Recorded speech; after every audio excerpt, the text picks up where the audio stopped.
Donald Trump today vowed to impose a 200% tariff on John Deere's imports. Just back in June, John Deere announced that they were relocating specific production lines to facilities in Mexico. Now, Donald Trump disagreed with this decision and left a significant threat that would ultimately affect the company's bottom line.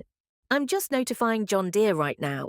If you do that, we're putting a 200% tariff on everything that you want to sell into the United States. John Deere just made a move that sent shockwaves through Washington and lit up trading desks from Wall Street to São Paulo, an announcement that on paper looked like a strategic expansion. But in reality, it cracked open a much bigger fight. One that touches everything from trade policy and political loyalty to the future of labor itself. The company confirmed plans to expand operations into Mexico. Not someday, not in theory, but right now with a brand new manufacturing facility breaking ground and scheduled to go live by the year 2026. And the response explosive. Before we continue, hit that like button to help us beat the YouTube algorithm and to show your support. Donald Trump wasted no time. President Donald Trump got upset and tore into the company on live television, calling it an act of betrayal. And then he dropped the hammer, a threat to slap a 200% tariff on every single Deere product built outside of American borders. The message was clear.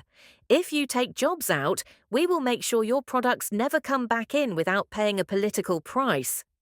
The media pounced. Investors held their breath and rural America watched from the sidelines. Caught in the middle of a war between the man they vote for and the company they depend on. This was not just a headline, it was a reckoning. Deere's decision was not made lightly.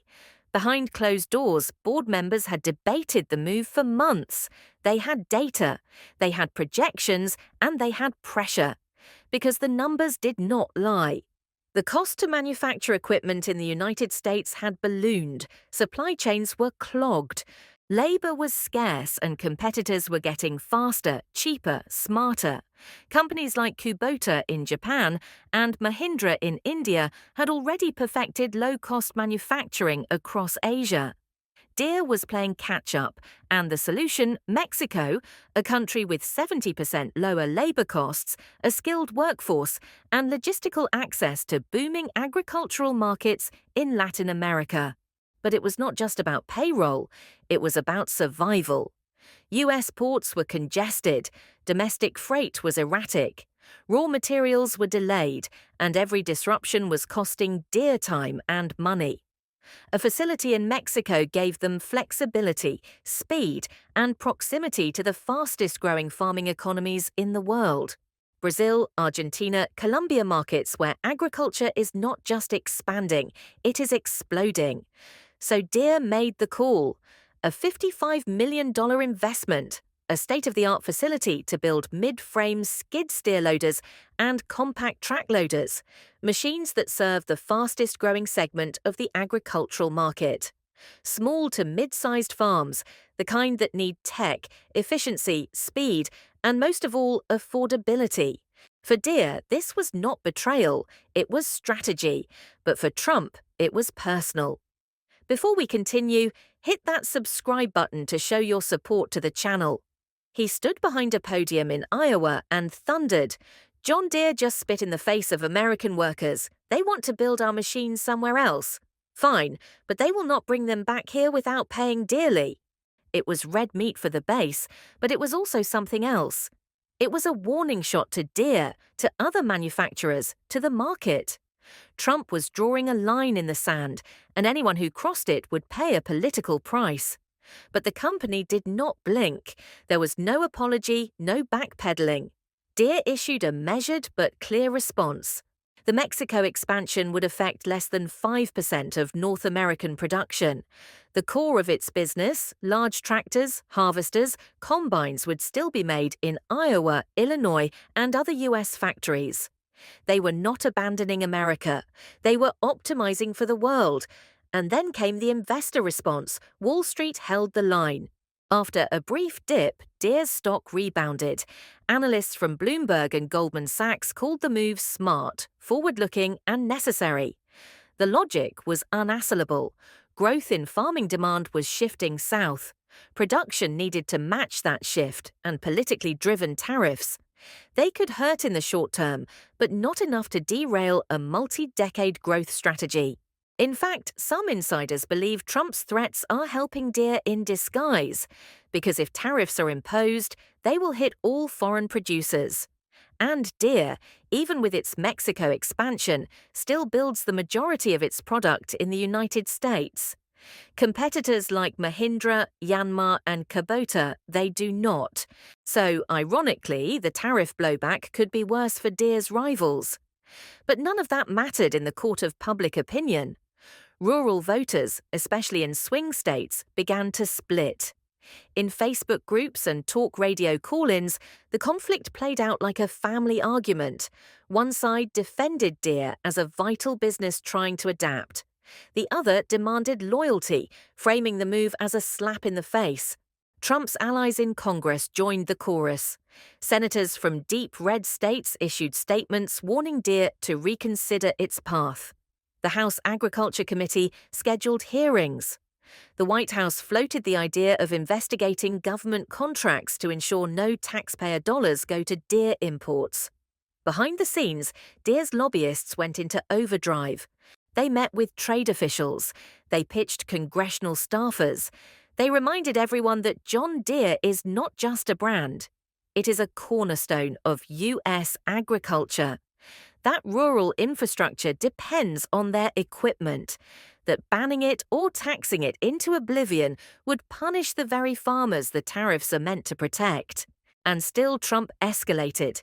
He repeated his threat at a rally in Ohio. He named Deere 5 times. He vowed to impose tariffs so high they will never forget. The crowd roared. But Deere was not alone. Other corporations were watching. If Deere caved, the message would be clear. No company could operate globally without facing political punishment. But if Deere held firm, it could set a precedent, a new line, one where business leaders make decisions based on data, not campaign threats. And so far, Deere is holding. Meanwhile, the company is not just thinking about where it builds. It is thinking about what it builds. The future of agriculture is not red, white, or green. It is electric. It is autonomous. It is smart. Deere's investment in automation is enormous. Its autonomous tractors are already working. US fields with no drivers. Its software division is developing artificial intelligence systems that manage entire farms from a tablet. Drones scout for pests. Machines spray with centimeter precision. Data flows in real time. And the real kicker, these machines do not care where they were built. They only care how fast they can work, how efficient they can be. Which brings us back to the myth Trump keeps selling, the promise of returning jobs. It sounds powerful, it wins applause, but in the world of modern manufacturing, it does not hold up. Because even if Deere moved every factory back to Iowa tomorrow, the jobs would not go to people. They would go to machines. Automation is not political, it is mathematical. According to Oxford Economics, up to 20 million manufacturing jobs could disappear globally by the year 2030 due to robots, and the trend is accelerating. Deere is not avoiding American labor. It is confronting a future where labor as we know it does not exist. In this light, the Mexico move is not just economic, it is evolutionary. It is a signal that the age of geography is giving way to the age of technology, and that is what makes this conflict so symbolic. Deere is not avoiding American labor. It is confronting a future where labor as we know it does not exist. In this light, the Mexico move is not just economic, it is evolutionary.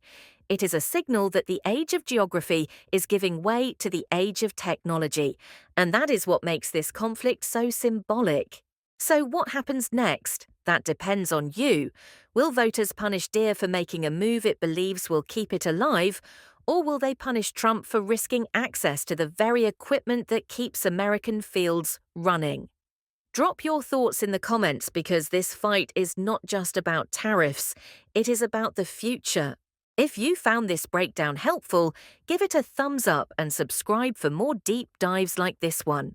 Stay sharp, stay curious, and remember the machines are coming, but politics, they are already here.